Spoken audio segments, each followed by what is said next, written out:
প্ৰিয় বন্ধু বান্ধৱীসকল, এইটো আৰু হাঁহি উঠা কথা নহয়,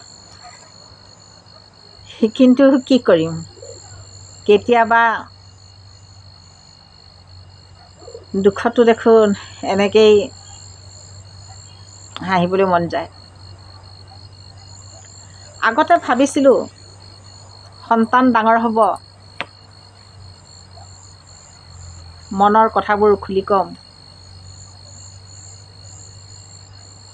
ঘৰখন কিদৰে আগবাঢ়িব আলোচনা কৰিম। কিন্তু এতিয়া দেখিছোঁ সন্তান ডাঙৰ হোৱাৰ পিছত দেখোন সন্তানক মাতিবলৈকে ভয় লাগে। আলোচনা কৰিম কি, অভাৱৰ কথা ক'ম কি,